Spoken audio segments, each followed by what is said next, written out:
Miles de preguntas saltaban del pensamiento a la boca de Imazumak, mientras Pitusaya procuraba calmar su curiosidad. Qué dichosa soy viendo un rostro tan bello después de tantos años de encierro, dijo finalmente el espectro. ¿De qué crimen eres culpable? ¿Por qué te han impuesto un suplicio tan cruel? Preguntó la niña. Soy solo una flor sumida en el abismo.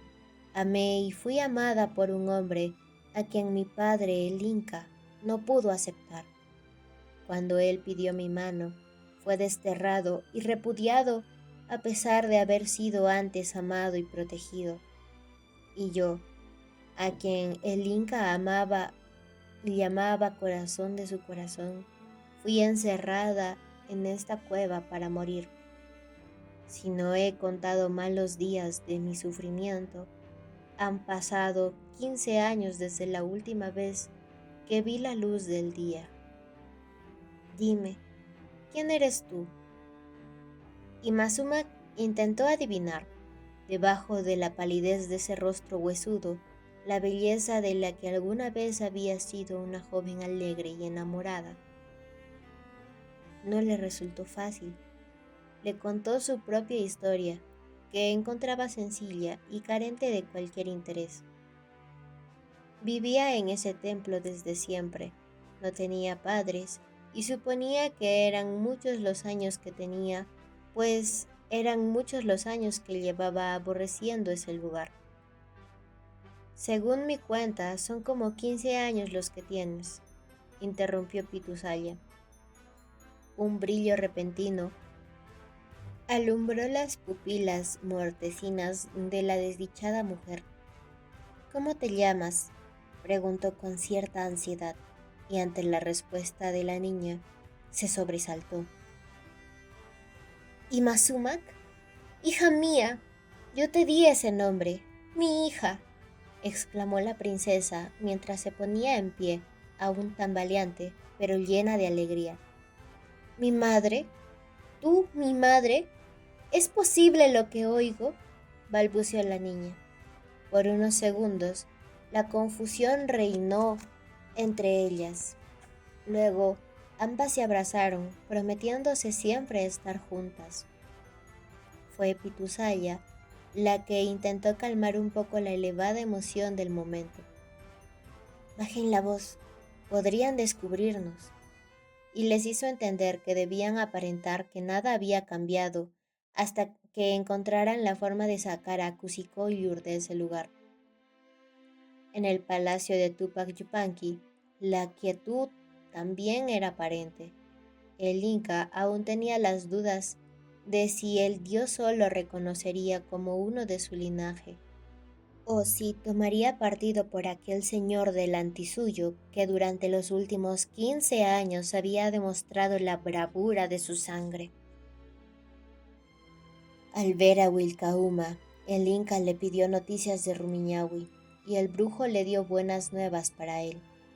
Los Antis habían sido vencidos, sus campos arrasados y sus casas incendiadas. Mientras el agorero hablaba, llegó un mensajero con el quipu enviado por el jefe de los ejércitos del Inca. Wilcauma tomó en sus manos el tejido y lo interpretó. El Antisuyo ha sido dominado y está por fin en poder del Inca.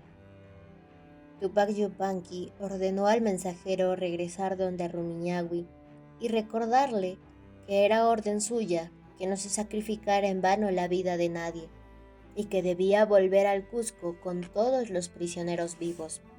Pero antes debía informarle con detalle el modo en el que se había hecho la victoria. Los hicimos prisioneros durante la noche, cuando luego de 3 días y noches de celebraciones estaban ebrios y sin fuerzas para hacernos frente. Rumiñahui había ordenado que el grueso del ejército se apostara en la confluencia de Quero y que esperaran allí mientras él se encaminaba solo hacia la fortaleza de Ollantay. Los soldados tuvieron la orden clara de no salir de la cueva que allí se encuentra hasta que él volviera a buscarlos. Ello sucedió recién al tercer día. Sin hacer ruido, las tropas del Inca se habían introducido en la fortaleza y habían logrado sorprender a los Antis en medio de la celebración que el propio Ollantay había dispuesto en honor de su supuesto amigo. Cuando los soldados del Inca fueron en busca del jefe Anti, Rumiñahui ya lo había capturado y lo tenía atado junto a Orcohuaranca y Ancoallinauqui. En ese momento, mientras el mensajero hablaba, los tres líderes de los Antis debían estar marchando hacia el Cusco, acompañados por 10.000 guerreros desarmados. Era todo lo que podía decir, por lo que pidió permiso para regresar donde su jefe. El hombre acababa de partir cuando se escucharon voces y música en honor de Rumiñahui. Poco después, el general y sus valiosas presas llegaban ante la presencia del Inca. La humillación es buen castigo para la soberbia, comentó el Inca para sí mismo, escuchando las pifias que recibían los vencidos. ¿No está siendo demasiado benevolente?, inquirió Wilcauma, que había alcanzado a escucharlo. No me parece sensato iniciar mi gobierno tomando la sangre de bravos guerreros, respondió determinante el Inca. Cuando los tuvo enfrente, el Inca ordenó que les soltaran las ligaduras y las amarras. Luego, hablándoles uno a uno, censuró su rebeldía y les recordó el tiempo compartido, las tantas experiencias juveniles de cuando el resentimiento y la venganza aún no se habían apoderado de sus corazones. No nos cuestiones más, Inca, que las culpas y las vergüenzas nos ahogan, objetó Ollantay. En pleno ejercicio de su poder sobre la vida y la muerte de los vencidos, Tupac Yupanqui jugó un poco con la suerte de los caídos. ¿Qué castigo les daremos?, le preguntó a Wilcauma, pero el brujo, que había escuchado al Inca y sabía de su intención de perdonarlos, evitó contestar directamente. Del sol recibí un corazón lleno de clemencia, argumentó. El Inca se dirigió a su general con la misma pregunta, y éste, que tenía una secreta envidia por el valor e inteligencia de Ollantay, propuso directamente la muerte, sin consideración alguna por la amistad que el rebelde le había ofrecido cuando simuló estar vencido. Por el contrario, demandó que la sentencia se cumpliera cuanto antes. Cuando Rumiñahui disponía que los rebeldes fueran llevados al lugar de su ejecución, el Inca habló. «Alto, ven a mí, ingrato desertor», dijo dirigiéndose a Ollantay. «La clemencia colma mis deseos. Caerás 1.000.000 de veces, pero yo 1.000.000 de veces te levantaré. No lo olvides. Yo, el Inca, te devuelvo los signos de mando que habías perdido por rebelarte». Ollantay estaba perplejo ante la muestra de amistad del Inca, que también tenía el perdón para Orcohuaranca. Cada uno volvía al lugar que había ocupado hacía 15 años, cuando vivían en paz. Más aún, dado que el Inca tenía previsto partir hacia el Collao, dispuso que Ollantay se estableciera en el Cusco, y como hasta entonces no conocía que el valiente guerrero hubiera tenido una esposa, le ofreció la que quisiera. «Mi señor, hace tiempo que mi alma encontró su elegida. Hubo una doncella que solo por un día fue mi compañera y a la mañana siguiente fue arrancada de mi lado. La he buscado por todas partes, pero todo fue en vano. Nadie más que ella ha ocupado mi corazón». El lamento de Ollantay fue interrumpido por la vocecita juvenil, pero potente a la vez, que reclamaba presentarse ante el Inca. Tupac Yupanqui dispuso que la dejaran pasar, y en pocos minutos la figura delgada de una jovencita entraba en el salón. Algo desorientada, buscó con la mirada y sin poder decidirse, preguntó directamente: ¿Quién es el Inca? Para arrojarme a sus pies y pedir que saque de la desgracia a una princesa. Mi madre ha vivido en el fondo de una horrible cárcel húmeda y oscura, condenada a morir de desolación y pena. ¿Quién pudo condenar un castigo tan cruel?, cuestionó Tupac Yupanqui. Me han dicho que el Inca, respondió ella con una expresión de retadora dulzura en la mirada. Le dijo que había logrado burlar la vigilancia de Mamarranra, quien estaba a cargo de la celda, y que esperaba por la palabra del Inca en la antesala. Tratando de mantener la frialdad que su posición imponía, pero con el alma inquieta por la crueldad con la que su padre había actuado contra una princesa, Tupac Yupanqui ordenó que la hicieran pasar.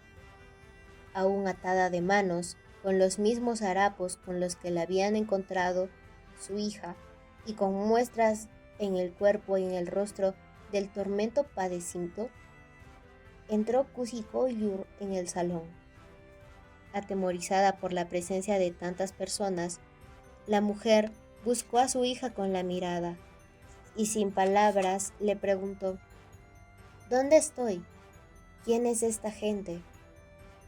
Y Mazuma trató de calmarla, pero los años de encierro y soledad que había vivido Cusicoyur la habían hecho temerosa y frágil.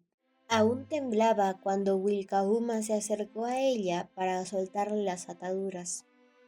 Ollantay, mientras tanto, saltaba la mirada entre la joven, en cuyos rasgos se encontraba algo que no podía definir de otra manera que como una belleza familiar, y la imagen fantasmal que se estremecía en el centro del salón, por la cual, sin saber por qué, tenía una confusión de sentimientos. ¿Cómo se llama tu madre?, se animó finalmente a preguntar.